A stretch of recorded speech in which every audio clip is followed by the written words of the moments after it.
Assalamualaikum warahmatullahi wabarakatuh.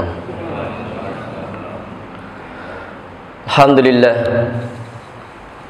Alhamdulillahilladzi hadana li hadza ma kunna linahtadiya laula an hadanallah. Asyhadu an la ilaha illallah wa asyhadu anna Muhammadan abduhu wa rasuluhu wa la nabiyya ba'dah. Allahumma shalli ala Nabiyikal Mustafa Muhammadin sallallahu alaihi wasallam wa ala alihi wa ashabihi ahli sidqi wal wafa, amma ba'd. Fa ya ayyuhal hadirun rahimakumullah, bapak-bapak, ibu-ibu dan saudara-saudaraku sekalian yang dirahmati Allah Subhanahu wa taala. Alhamdulillah kita dipertemukan oleh Allah Subhanahu wa taala dalam kesempatan ini untuk kita bersama-sama menunaikan kewajiban kita, baik kewajiban sholat maupun kewajiban kita dalam tafaqquh fiddin. Dan dalam kesempatan kita kali ini kita akan membahas bagian materi tentang akidah, yaitu bagaimana cara kita mengenal Allah Subhanahu wa ta'ala. Rahmati Allah Subhanahu wa ta'ala, Imam Al-Ghazali beliau mengatakan bahwa bagian penting dari ilmu pengetahuan itu adalah ilmu yang sampai kepada Allah, ilmu yang sampai kepada Allah, atau pengetahuan yang sampai kepada Allah. Dirahmati Allah Subhanahu wa ta'ala, atau yang kita kenal dengan ma'rifatullah, mengenal Allah. Kenapa kita harus mengenal Allah? Dari rahmati Allah Subhanahu wa ta'ala, bahwa kenikmatan yang terbesar nanti itu apa? Kenikmatan terbesar ketika orang masuk surga itu adalah melihat Allah. Pertanyaannya, apa nikmatnya melihat Allah? Apa nikmatnya orang melihat Allah? Kira-kira apa Pak nikmatnya? Iya, enaknya apa itu? Nikmatnya apa melihat Allah? Kok itu dikatakan sebagai nikmat yang terbesar nanti di akhirat? Dirahmati Allah Subhanahu wa ta'ala, orang tidak akan sampai ke sana kalau permulaannya, awalnya itu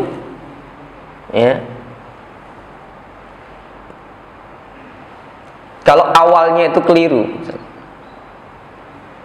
Maka untuk sampai kepada melihat Allah itu, untuk sampai kepada Allah itu orang harus mengenal Allah. Jadi rahmati Allah Subhanahu wa ta'ala, nikmatnya melihat itu kalau kita ingin melihat seseorang, nikmatnya kita melihat apa Pak? Kalau ini orang kalau orang itu kangen, kan gitu. Kalau kangen kepada yang ingin dilihat, orang itu bisa kangen, yang dikatakan oleh Imam Al-Ghazali dalam kitab Ihya-nya. Orang itu bisa kangen kalau apa Pak? Kalau cinta. Orang kangen itu kalau cinta. Orang bisa cinta kalau kenal. Itu orang bisa cinta kalau kenal. Orang nggak kenal kok bisa cinta, itu aneh, gitu. Sehingga nanti dalam bahasan akidah itu bagian penting itu adalah cinta Allah dan cinta Rasulullah. Orang bisa cinta Allah dan cinta Rasulullah itu kalau kenal. Jadi nanti ada bagian tentang ma'rifatullah, ada bagian tentang ma'rifatur Rasul. Ini bagian dari akidah, bagian dari iman. Bagaimana kita mengenal Allah? Bagaimana kita bisa mengenal Allah. Rahmati Allah Subhanahu wa taala. Ya, Allah itu kan tidak terlihat. Bagaimana kita mengenal sesuatu yang Allah, yang zat Allah yang tidak terlihat. Rahmati Allah Subhanahu wa taala. Maka di situ dibutuhkan wasilah. Ada beberapa sarana, ada beberapa wasilah kita bisa mengenal Allah Subhanahu wa taala.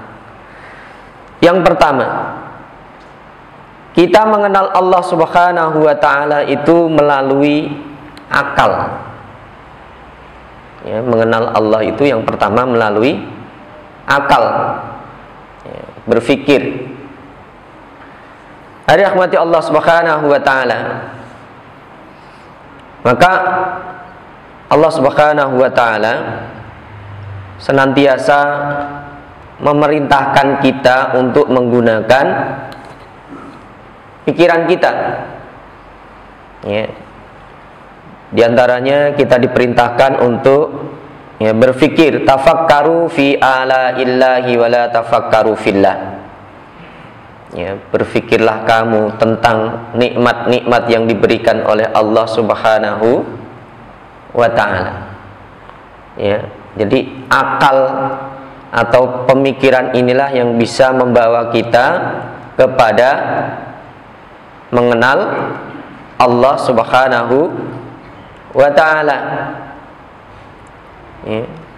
Rahmati Allah Subhanahu wa taala.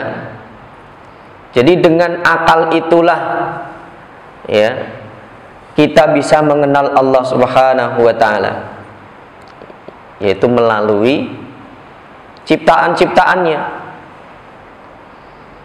ya, melalui alam semesta. Rahmati Allah Subhanahu wa taala. Jadi alam semesta ini bisa membawa kita kepada mengenal Allah Subhanahu wa ta'ala.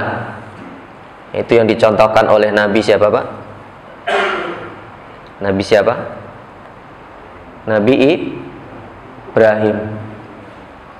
Yang dicontohkan oleh Nabi Ibrahim. Ya. Dia menggunakan, awalnya dia bisa mengenal Allah itu lewat akal, lewat berpikir, melalui logika. Ya, kalau ceritanya itu kan bagaimana Nabi Ibrahim itu mencari Allah, mencari Tuhan. Tuhan itu seperti apa? Ya, ketika dia melihat matahari, ya kan, dia mengatakan, oh barangkali itu yang disebut Allah, Tuhan. Ya, begitu mataharinya tenggelam, dia mengatakan, masa Tuhan hilang? Masa Tuhan tenggelam? Kan gitu. Begitu dia melihat bulan, dia mengatakan, oh barangkali itu ya Tuhan. Begitu bulannya hilang, dia mengatakan, ya masa Tuhan hilang? Ya, maka itu menggunakan akal. Jadi beliau mencari Allah itu menggunakan akal, yang kita sering sebut dengan dalil akli. Dengan akal itu, ya, meskipun akal ini tidak segala-galanya, gitu ya. Jadi akal itu bukan segala-galanya, tapi segala-galanya membutuhkan akal. Rahmati Allah Subhanahu wa taala, ya, ini melalui akal. Jadi dengan berpikir, dengan menggunakan akal itu kita bisa mengenal Allah Subhanahu wa taala. Rahmati Allah Subhanahu wa taala. Nah, akal inilah yang harus senantiasa kita kembangkan. Ya, akal ini yang harus senantiasa kita tingkatkan. Ya, jangan sampai nanti, maka di dalam Islam itu kan apapun yang merusak akal itu hukumnya haram. Ya, Allah itu mengharamkan khamr. Kenapa? Karena khamr itu bisa merusak akal manusia. Ya, termasuk akal itu adalah kemuliaan yang diberikan oleh Allah kepada manusia. Dengan akal itulah manusia dimuliakan Allah. Rahmati Allah Subhanahu wa taala. Maka akal ini harus senantiasa ditingkatkan dengan apa? Dengan ilmu. Ya, dengan ilmu pengetahuan. Ya, kebutuhan fikriyah. Ya, melalui pendidikan. Ya, melalui belajar dan sebagainya.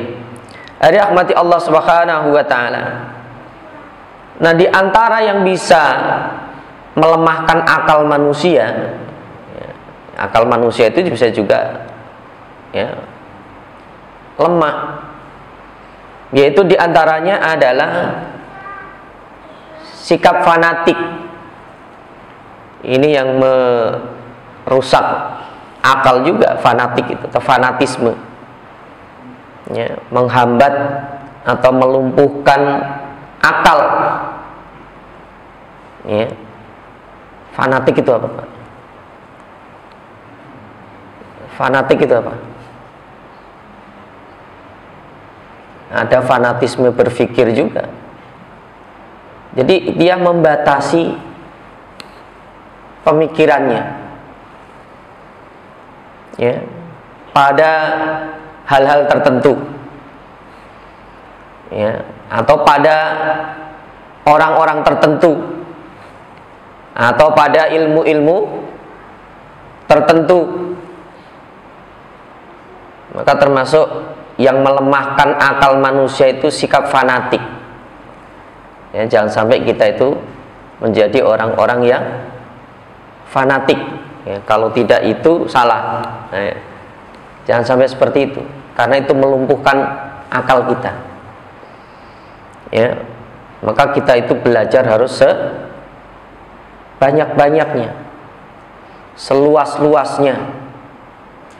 Rahmati Allah Subhanahu wa taala. Ini kalau dalam Al-Qur'an contohkan, wa idza qila lahum ittabi'u ma anzalallahu qalu bal nattabi'u ma alfayna 'alaihi aba'ana aw kana aba'uhum la yaqiluna syai'an wa la yahtadun. Ya, jadi di antara yang bisa melumpuhkan akal manusia itu, yang melemahkan akal manusia itu adalah sikap fanatik. Ya, fanatik itu ya, terpaku kepada kelompok tertentu, orang tertentu, ya, pemikiran tertentu saja. Ya, kalau dalam Al-Quran tadi contohkan, dan apabila dikatakan kepada mereka, ikutilah apa yang diturunkan oleh Allah, ya, ikutilah Al-Quran, maka mereka menjawab, bal nattabi'u ma alfaina 'alaihi aba'ana. Bahkan ya, kami hanya mengikuti apa yang telah kami dapatkan dari nenek moyang kami. Ya, dia hanya mau mengambil dari nenek moyang. Ya, kan padahal ilmu itu selalu berkembang. Ya, ilmu itu selalu berkembang, selalu baru. Ya, bahkan nanti Al-Quran, dalam kita memahami Al-Quran itu meskipun diturunkan oleh Allah 1400 tahun yang lalu, ya, ayatnya diturunkan sudah begitu lamanya, tapi dalam memahami Al-Quran itu bisa dipahami dengan pemahaman-pemahaman baru. Ya, harus ada pemikiran-pemikiran baru, pemahaman-pemahaman baru, ada pembaruan pemikiran, sehingga dengan demikian Al-Quran itu selalu relevan dengan zaman. Zaman semakin maju, Al-Quran tidak ketinggalan. Karena semakin zaman baru, orang bisa memahami Al-Quran itu dengan pemahaman baru. Rahmati Allah Subhanahu wa ta'ala.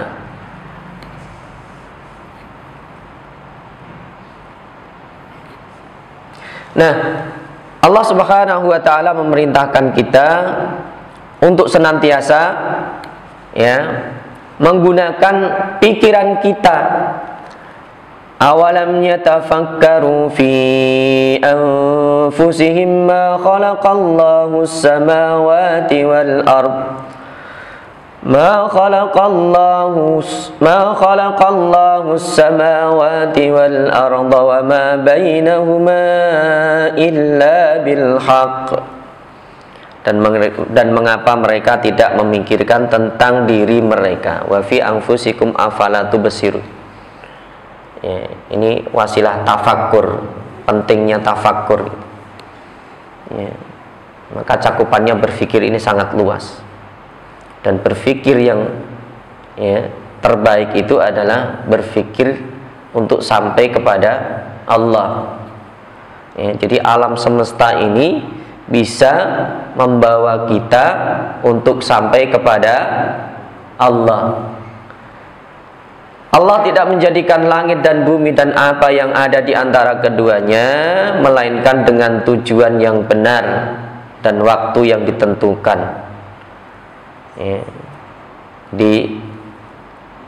Allah menciptakan langit dan bumi itu ada tujuannya. Dan sesungguhnya kebanyakan di antara manusia benar-benar ingkar akan pertemuan dengan Tuhannya. Karena tadi, kenapa dia mengingkari bertemu dengan Allah? Karena dia tidak mengenal Allah. Bahkan tidak akan sampai kepada Allah. Orang-orang yang tidak beriman itu tidak akan pernah bertemu dengan Allah. Kenapa? Karena di dunia nggak pernah mengenal Allah. Tidak akan pernah bertemu dengan Allah. Rahmati Allah Subhanahu wa ta'ala. Di dalam ayat lain juga diperintahkan, Qul innama a'izukum biwahidatin antaqumu lillahi masna wa furada summa tatafakkaru. Katakanlah wahai Muhammad, sesungguhnya aku hendak memperingatkan kepadamu suatu hal saja atau satu hal saja, yaitu supaya kamu menghadap Allah, baik berdua atau sendiri, kemudian kamu berfikir. Rahmati Allah Subhanahu wa ta'ala. Ini pentingnya berfikir. Nah, manusia itu diperintahkan untuk berfikir apa saja. Maka tadi jangan sampai kita membatasi pemikiran. Kita tidak boleh membatasi pemikiran. Jadi berfikirlah yang luas, tentang apa saja. Hanya satu saja yang tidak boleh kita pikirkan. Apa itu, Pak? Berpikir tentang zat Allah. Kita boleh berpikir tentang kekuasaan Allah, tentang kebesaran Allah, tapi kita tidak boleh berpikir tentang zat Allah. Tafakkaru fi ala illahi wala tatafakkaru fillahi. Berfikirlah tentang nikmat-nikmat yang diberikan oleh Allah dan janganlah berpikir tentang zat Allah. Rahmati Allah Subhanahu wa ta'ala. Yang kedua, sarana untuk mengenal Allah Subhanahu wa ta'ala itu adalah melalui kalamullah. Agar kita bisa mengenal Allah itu adalah melalui kalamullah, yaitu melalui apa, Pak? Al-Quran. Jadi kalau kita ingin kenal Allah, maka kalau bisa kita membacanya tidak hanya sekedar melafalkan saja, tapi kita membacanya sampai memahami maknanya, memahami artinya. Rahmati Allah Subhanahu wa ta'ala. Kalau kita belum pernah bertemu dengan orang, Ya, bagaimana kita bisa mengenal orang itu? Di antaranya adalah dari apanya, Pak? Dari omongannya. Ya, orang itu dikenal dari omongannya, dari ucapannya. Ya. Kalau kita baca buku, ya, kita belum pernah bertemu dengan orang yang menulis. Kita baca buku, belum pernah bertemu dengan orang yang menulis. Tapi kita bisa mengenal pemikiran-pemikirannya. Orang bisa mengenal orangnya, penulisnya dari tulisan-tulisannya. Ya. Jadi kita bisa mengenal orang itu dari tulisan-tulisannya itu. Ini kalau manusia. Ya. Nah, begitu juga kalau kita ingin mengenal Allah, maka bacalah Al-Quran. Kenapa kita perlu membaca Al-Quran? Karena di dalam Al-Quran itu Allah menjelaskan tentang dirinya. Jadi di dalam Al-Quran itu Allah menjelaskan tentang dirinya. Ya, bagaimana Allah itu dalam Al-Quran. Ya, maka termasuk disebutkan di situ ada Asmaul Husna, disebutkan tentang apa yang dilakukan oleh Allah, disebutkan dalam Al-Quran. Ya. Kita mengenal Allah itu Al-Ghafur, Ar-Rahman, Ar-Rahim, Al-Wadud dan sebagainya. Itu disebutkan oleh Allah, ada di dalam Al-Quran. Jadi kalau kita ingin mengenal Allah, maka bacalah Al-Quran. Ya. Dari rahmati Allah Subhanahu wa ta'ala. Begitu juga, ya, melalui Al-Quran itu kita tahu apa yang diinginkan oleh Allah. Yang diinginkan oleh Allah, ya, untuk kita itu apa? Maka di situ ada perintah, ada larangan. Mengapa Allah menyuruh begini? Allah menyuruh begitu. Allah melarang begini. Allah melarang begitu. Itu ada di dalam Al-Quran. Maka kita perlu memahami tentang perintah-perintah Allah. Kalau perintah Allah yang ini maksudnya begini, larangan yang ini maksudnya begitu. Ya. Rahmati Allah Subhanahu wa ta'ala. Begitu juga di dalam Al-Quran itu Allah berbicara tentang zatnya, tentang dirinya tadi, zatnya, zat Allah itu seperti apa, tentang sifat-sifatnya, ya, tentang sifat-sifat Allah, tentang perbuatan-perbuatan Allah, tentang nama-nama Allah. Maka kalau kita ingin mengenal Allah, ya, kita harus mengenal diantaranya minimal apanya, Pak? Nama-namanya yang kita kenal dengan Asmaul Husna. Bagaimana kita bisa kenal orang kalau kita nggak tahu? Nggak tahu? Orang nggak pernah ketemu orangnya, nggak pernah tahu namanya. Ya, kalau dengan Allah mungkin secara kasat mata, belum pernah bertemu gitu ya. Tapi paling tidak kita mengenal Allah melalui nama-namanya yang kita sebut dengan Asmaul Husna. Dan Asmaul Husna atau nama-nama Allah itu bukan sekedar nama kayak manusia. Ya, kalau manusia itu namanya terkadang tidak mewakili dirinya, tidak mewakili karakternya atau sifatnya. Tapi kalau nama-nama Allah itu, ya, mewakili sifat-sifatnya, mewakili perbuatan-perbuatannya, ya. Dari rahmati Allah Subhanahu wa ta'ala. Nah, kalau kita ingin mengenal Allah, minimal tadi kita harus mengenal nama-nama Allah, ya, Asmaul Husna. Ya, silakan itu nanti dipelajari tentang Asmaul Husna itu. Jadi kalau kita mendalami Asmaul Husna, Masya Allah, itu luar biasa. ya, sangat luar biasa. Ya, kalau kita kaitkan kasih sayang Allah itu, ya, kasih sayang Allah itu kan tidak hanya satu bentuk. Yang namanya kasih sayang Allah itu tidak hanya satu macam saja, tapi bermacam-macam. Ya, ada namanya Ar-Rahman, ada namanya Ar-Rahim, ada namanya Al-Latif, ada namanya Al-Wadud, Al-Ghafur. Al-Ghafur itu bagian dari kasih sayang Allah. Itu bagian dari kasih sayang Allah. Dan masing-masing itu mempunyai karakter yang berbeda. Ya, hampir sama tapi ada bedanya. Ya, kata Ar-Rahman dengan Ar-Rahim saja itu kelihatannya mirip, tapi beda. Ar-Rahman dan Ar-Rahim itu kan kasih sayang juga aslinya. Kalau kita menyebutnya Maha Pengasih lagi Maha Penyayang. Padahal ya pengasih dengan penyayang itu sama saja. Lalu bedanya apa?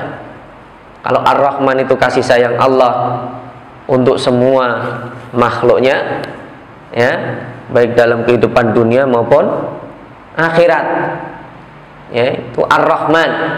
Tapi porsinya cuma 1%. Ya, porsinya hanya 1%. Ya, 1% dibagi kepada seluruh makhluk di alam semesta. Ar-Rahim itu kasih sayang Allah juga, tapi khusus untuk orang-orang beriman, nanti diberikan di akhirat. Dan itu porsinya lebih banyak. Berapa? 99%. Nah, itu bentuk, ya, kasih sayang Allah. Itu bagian dari mengenal Allah melalui asma Allah, dan itu dijelaskan oleh Allah dalam Al-Quran, ya, tentang Asmaul Husna. Rahmati Allah Subhanahu wa ta'ala. Kemudian yang berikutnya, ya, yang ketiga adalah mengenal Allah melalui ibadah. Jadi kita bisa mengenal Allah itu yang pertama tadi melalui akal, yang kedua melalui kalamullah, yang ketiga melalui ibadah. Ya, jadi ibadah itu adalah, ya, bagian dari upaya untuk mengenal Allah. Jadi sebenarnya kita itu setiap hari sudah bertemu dengan Allah, ya. Tapi kalau secara fisik ya mungkin nggak melihat, gitu ya. Tapi setiap hari sebenarnya kita itu sudah bertemu dengan Allah. Rasulullah sallallahu alaihi wasallam bersabda, "Ta'arraf ilallahi fir rakha'i ya'rifka fis syiddah." Ya, kenalilah Allah Subhanahu wa taala fir rakha'i, ketika dalam waktu luang.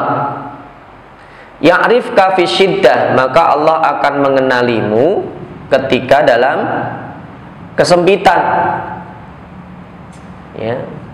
Ini yang diperintahkan oleh Rasulullah sallallahu alaihi wasallam. Nah, maksudnya bagaimana? Mengenal Allah di situ adalah melalui ibadah. Ya. Melalui ibadah. Rahmati Allah Subhanahu wa taala. Jadi ibadah itu adalah sarana yang dijadikan oleh Allah agar kita bisa mengenal Allah, agar kita bisa senantiasa berkomunikasi dengan Allah. Jadi kalau orang ibadah itu sebenarnya dia sedang curhat, ya, dia bertemu dengan Allah, berbicara dengan Allah secara langsung. Ya. Orang sholat, ya, orang sholat itu dia sedang berbicara dengan Allah langsung, dia nggak ada jarak.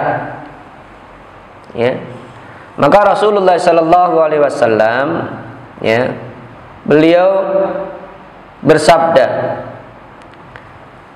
"Inna ahadakum idza shalla fa inna Allah ta'ala qibala wajhihi Sesungguhnya salah seorang di antara kalian itu apabila sedang sholat, maka sesungguhnya Allah itu berada di mana Pak? Qibala wajhihi, itu di hadapannya, di depan mukanya, depan kita. Ya, maka kan nggak boleh kan, kalau kita sholat itu nggak boleh orang lewat. Nggak boleh kita orang lewat depan orang sholat. Harus dikasih apa itu Pak? Pembatas. Ya, kalau ya karpet ini ya, ini garis ini termasuk pembatasnya kan. Ya, ini pembatas termasuk. Jadi kalau ada orang sholat di sini ya jangan sampai depannya, lewat dari pembatasnya itu. Ya. Jadi kalau sekarang lebih mudah ya. Kalau dulu kan nggak ada, dikasih apa namanya, sitra, dikasih tanda. Ya, karena masjid dulu itu nggak ada karpetnya, nggak ada tandanya. Jadi kalau sholat dikasih pembatas. Nah, kalau sekarang sudah ada garisnya, ini termasuk sitra, pembatas. Ya. Rahmati Allah Subhanahu wa Ta'ala. Di dalam hadis lain Rasulullah Sallallahu Alaihi Wasallam bersabda, ya, fa innama yunaji rabbahu. Ya, dalam hadis disebutkan, ya, innal abda idza shalla fa innama yunaji rabbahu. Sesungguhnya seorang hamba itu apabila dia sedang sholat, maka sesungguhnya dia itu sedang bermunajat kepada Rabbnya, Tuhannya. Munajat itu apa Pak? Bermunajat. Ya, bermunajat itu artinya adalah berbisik. Jadi kalau kita sholat itu kita sedang berbisik dengan Allah. Ya, tadi curhat langsung, ngomong langsung kepada Allah. Ya, maka kalau kita sholat kan nggak perlu suaranya dikeraskan, kecuali imamnya. Kalau imamnya itu pun yang sholat jahriyah, ya, berbisik. Jadi orang sholat itu sedang, ya, berbicara dengan Allah. Ya. Rahmati Allah Subhanahu wa Ta'ala. Fima bainahu wa bainal qiblah. Ya, Allah itu berada di antara dia dengan arah kiblat. Ya, Allah ada antara dia dengan arah kiblat. Ya, maka kalau ada orang lewat tadi nggak boleh lewat di situ. Bahkan dalam hadis lain itu disebutkan, kalau seandainya orang itu tahu apa yang ada di antara orang sholat dengan arah kiblat itu, dia tidak akan berani lewat depan orang sholat meskipun jaraknya jauh. Ya, meskipun sudah dibatasi itu nggak berani lewat depannya. Ya. Rahmati Allah Subhanahu wa Ta'ala. Nah, di dalam hadis lain juga disebutkan, innal musalli yunaji rabbahu. Ya, sesungguhnya orang sholat itu sedang bermunajat, sedang berdialog, berbisik dengan Rabbnya. Fal yanzur bima yunajihi bihi wala yajhar ba'dukum ala ba'din bil Qur'an. Maka kalau sholat itu, ya, jangan sampai nanti saling mengeraskan bacaannya. Ya, cukup pelan tadi, lirih ya. Ud'u rabbakum tadarru'an wa khufyah. Rahmati Allah Subhanahu wa Ta'ala. Ini beberapa wasilah, ya, untuk bagaimana kita mengenal Allah Subhanahu wa Ta'ala. Silakan kalau disampaikan.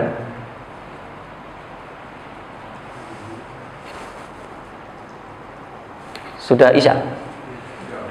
Udah, silakan.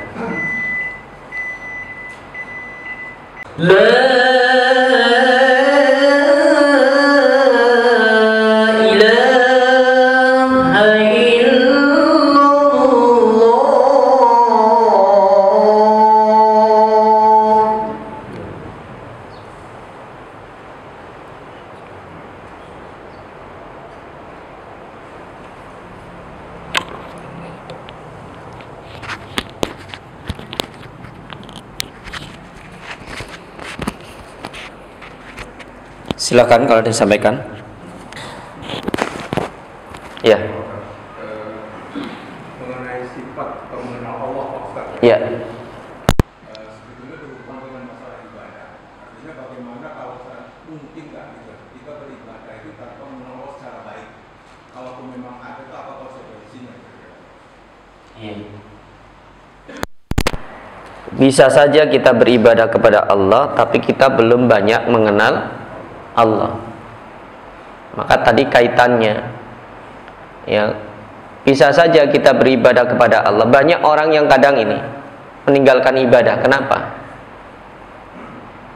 Karena dia belum banyak mengenal Allah,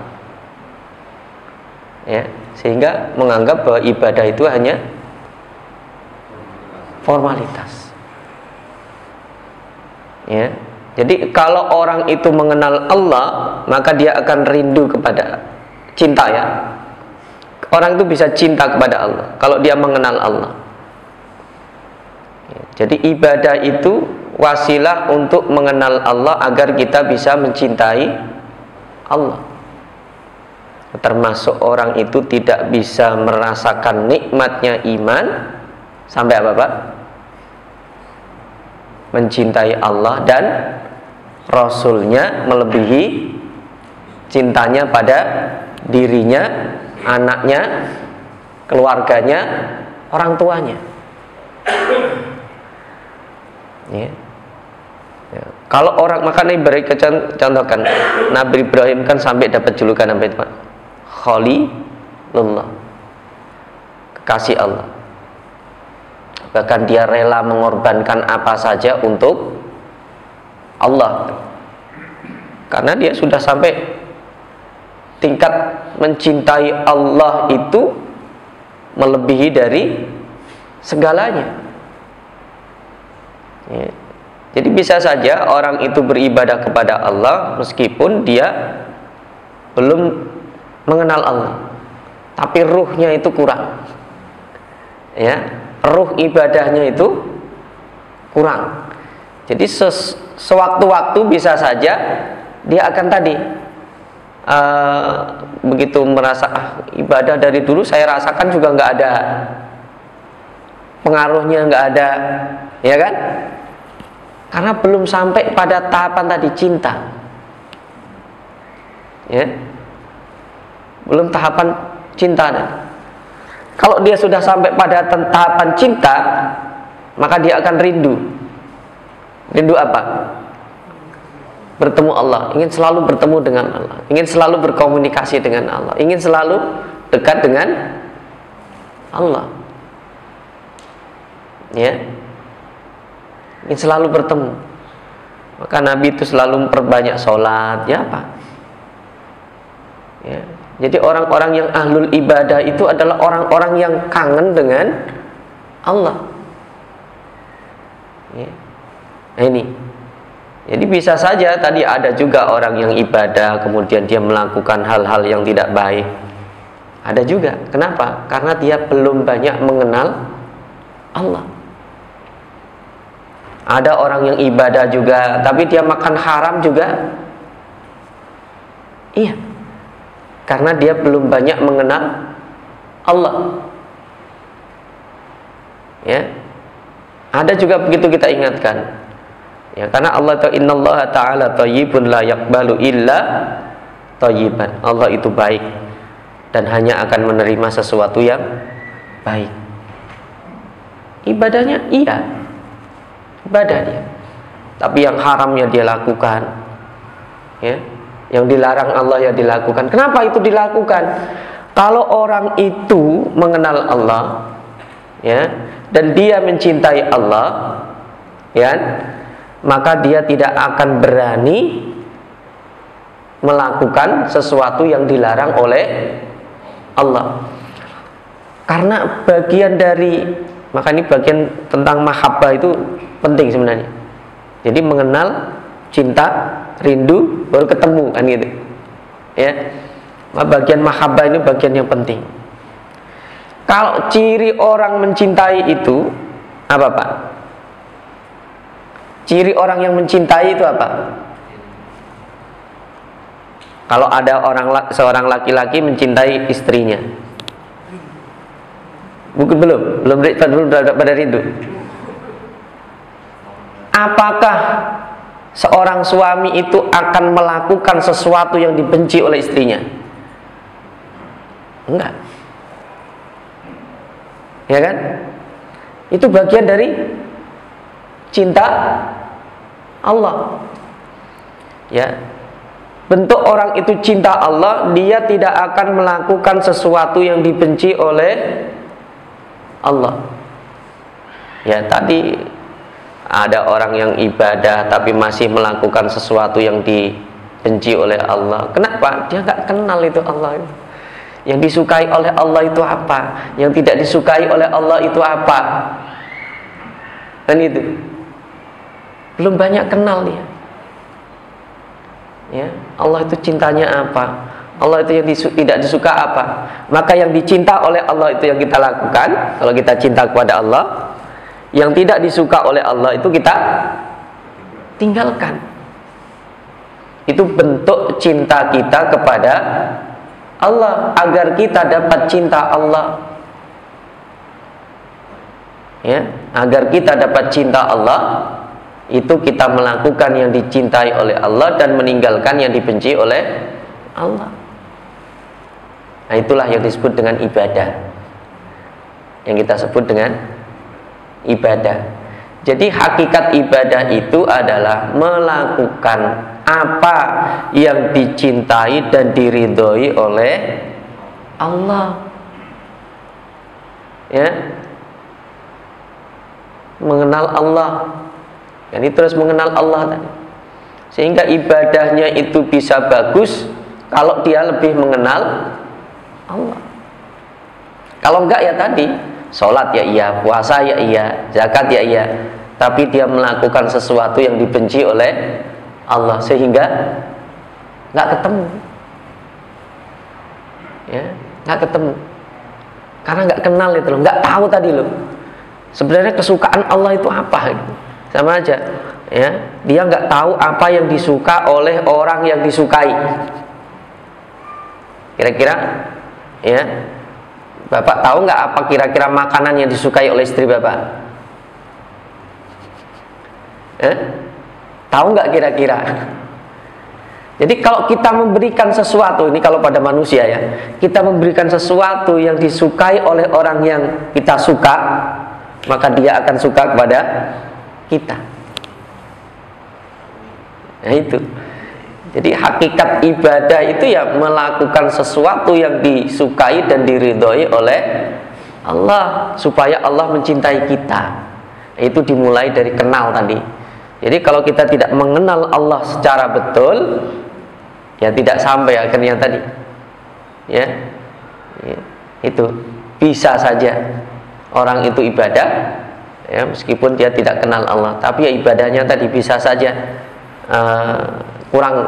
kurang sempurna lah ya, kurang sempurna itu. Oke, yang lain silahkan. Ya. Ya.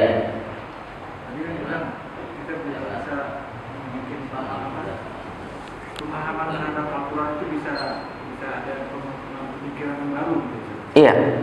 Saya khawatirnya kayak yang sekarang lagi kasus itu, saya lihat kesalahan Ustaz terkenal menafsirkan ayat surat As-Su'ara sebagai surat musik. Itu banyak yang menghujat karena itu bukan musik sair, kayak seperti menghalalkan musik, padahal banyak tadi yang menghalalkan. Apa ini juga termasuk pemahaman baru itu? Iya. Jadi ada aturan-aturannya ketika kita memahami ayat Al-Quran.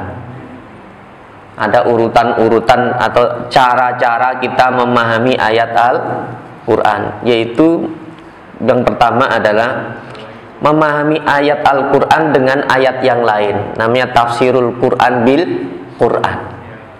Ada namanya tafsir bil maksur ya. Jadi cara kita memahami, ini maka pentingnya ya, kita belajar tafsir itu. Ya, belajar tafsir. Ya. Nah, belajar yang tafsir yang paling baik itu adalah belajar tafsir bil maksur. Ya, menafsirkan Al-Qur'an dengan Al-Qur'an, menafsirkan Al-Qur'an dengan hadis. Ya. Itu ada tafsir bil maksur. Ya. Jangan sampai kita hanya menafsirkan Al-Qur'an itu dengan logika saja, dengan akal saja. Ini tidak boleh. Jangan sampai nanti Al-Qur'an itu dikalahkan oleh logika, oleh akal. Kita membutuhkan akal untuk memahami Al-Qur'an, iya, tapi jangan sampai akal kita itu mengalahkan Al-Qur'an. Maka tidak sembarangan memahami ayat-ayat Al-Qur'an. Dia harus paham dulu, ya, bil maksurnya, ya. Lalu dia gunakanlah itu penafsiran, ya, dengan menggunakan akal. Jadi akal itu menafsirkan akal itu tidak, menafsirkan Al-Qur'an itu tidak sembarangan. Ya, banyak itu juga ada orang yang menafsirkan Al-Qur'an hanya dengan logika saja. Ya, nah itu ada juga nanti tafsirnya Imam Fakhruddin Ar-Razi itu, ya, beliau itu ada tafsirnya tafsir bil ra'yi namanya. Ya, ada bil maksur, ada bil ra'yi. Kalau bil ra'yi itu dengan pendapat, dengan akal, dengan logika. Ya, jadi urutan dalam memahami Al-Qur'an itu atau tafsir itu adalah bil maksur dulu. Ya, Al-Qur'an dengan Al-Qur'an, Al-Qur'an dengan hadis, baru Al-Qur'an dengan logika. Sehingga pemahamannya itu lengkap, gitu ya, pemahamannya lengkap, pijakannya juga kuat, ya, pijakannya juga kuat, ya. Dan itu dikatakan oleh Ibnu Abbas, ya. Ibnu Abbas itu mengatakan bahwa Al-Qur'an itu akan selalu dijumpai pemahaman-pemahaman baru. Jadi semakin kita membaca Al-Qur'an, gitu ya, ya, dikaitkan dengan pengetahuan yang sekarang, ya, contoh ini, faman ya'mal misqala dzarratin syarran yarah, faman ya'mal misqala dzarratin, ya, itu kan disebutkan zarrah. Zarrah itu apa, Pak? Ya, kalau orang dulu menyebutkan biji sawi. Kalau dalam ilmu pengetahuan sekarang, zarrah atau zurrah itu atom. Atom itu bagian yang terkecil dari unsur, ya, dari partikel itu. Jadi bagaimana orang dulu memahami ayat itu, ya kan, biji sawi itu adalah gambaran dari biji yang paling kecil. Ternyata masih ada yang lebih kecil lagi. Itu kan ilmu, ya kan, yang dulu tidak dipahami, tapi bisa dipahami dengan ilmu pengetahuan baru. Tidak bertentangan, tidak bertentangan. Itu, ya, tentang misalnya luar angkasa itu, luar angkasa itu, ya, bahkan banyak ilmuwan Barat itu yang akhirnya masuk Islam, ya, ketika mempelajari tentang ruang angkasa itu, ternyata ketemu jawabannya ada dalam Al-Qur'an, ya, ketemu jawabannya dalam Al-Qur'an. Nah itu maksudnya tadi, memahami Al-Qur'an dengan ilmu pengetahuan baru, ya, yang dulu tidak terjangkau oleh pemikiran orang-orang terdahulu karena keterbatasan ilmu pengetahuan, tapi dipahami dengan pemahaman sekarang, ternyata tidak bertentangan. Gitu ya maksudnya. Jadi bukan menafsirkan Al-Qur'an secara akal saja, tapi menggunakan ilmu pengetahuan baru itu untuk memahami Al-Qur'an. Nah, contoh tentang